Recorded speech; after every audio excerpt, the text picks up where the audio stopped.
Assalamualaikum warahmatullahi wabarakatuh.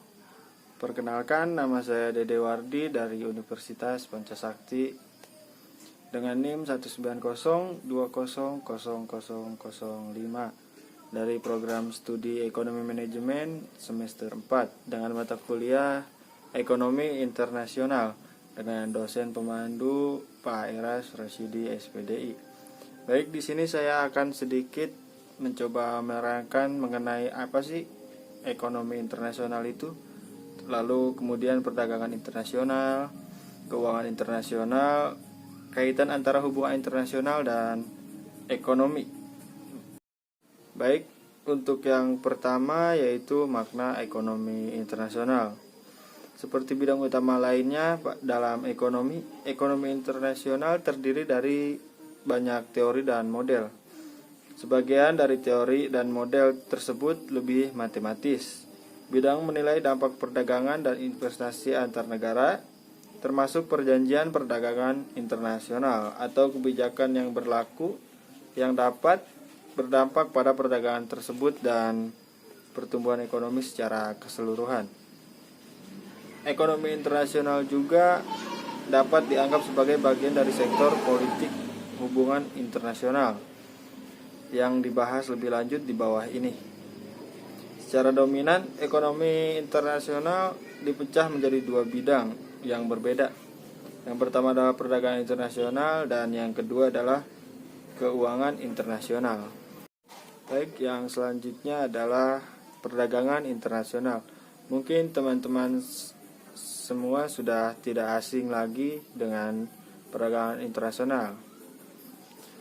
Perdagangan internasional memeriksa bagaimana pergerakan barang dan jasa melintasi batas internasional dengan menerapkan kerangka kerja ekonomi mikro yang mencakup model dan analisis.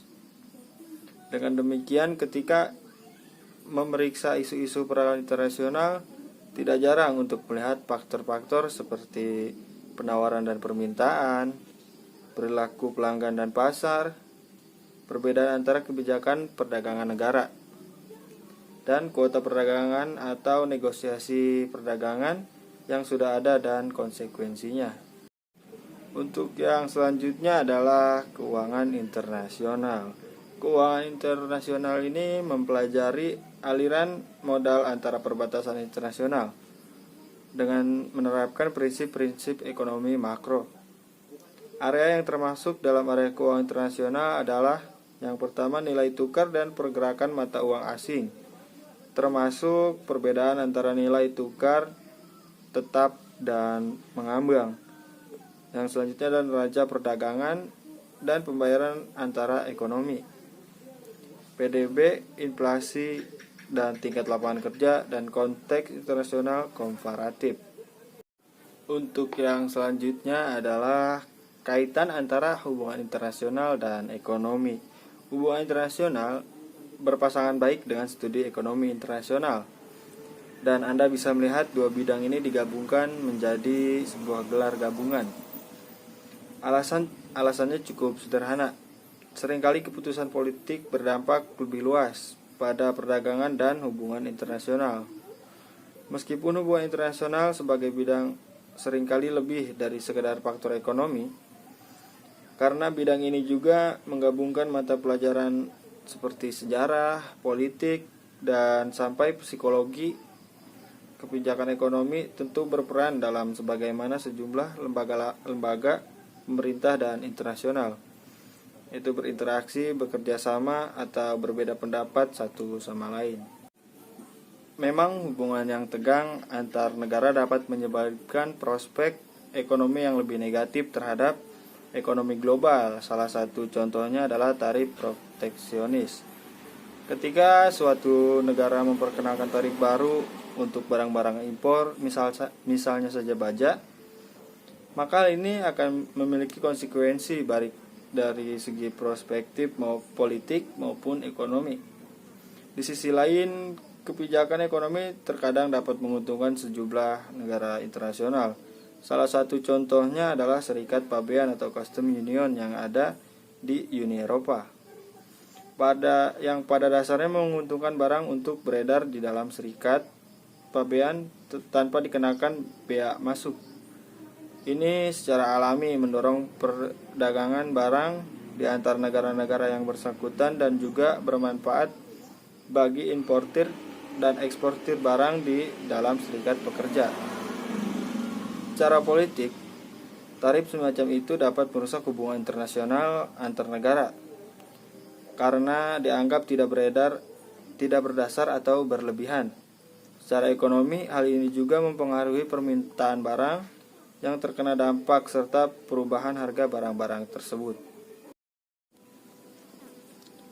Karena ini mencakup ekonomi internasional, sekarang kita akan membahas dampak dari ekonomi internasional tersebut. Karena ekonomi internasional sering berdampak pada kebijakan domestik suatu negara serta landscape politik internasional, mahasiswa ekonomi internasional memiliki berbagai peluang karir yang tersedia untuk mereka, baik itu bekerja sebagai analisis ekonomi atau kebijakan, menulis artikel elektronik sebagai jurnalis, menyusun kebijakan terbaru di layanan sipil, ataupun bekerja di dalam organisasi internasional seperti WTO. Peluang-peluang ini lebih ditingkatkan dengan membangunkan ekonomi internasional dengan bidang lain di universitas, seperti hubungan internasional, keuangan, atau manajemen bisnis. Manfaat lain dari mempelajari ekonomi internasional baik di sekolah atau di universitas adalah kenyataan bahwa Anda bisa mempraktikkan teori ekonomi mikro dan ekonomi makro yang Anda pelajari sebelumnya. Baik teman-teman, mungkin itu saja sedikit yang dapat saya sampaikan mengenai ekonomi internasional. Mohon maaf jika terbata-bata dan teman-teman sulit untuk memahami apa yang telah saya sampaikan. Kurang lebihnya mohon maaf. Saya ucapkan terima kasih. Wassalamualaikum warahmatullahi wabarakatuh.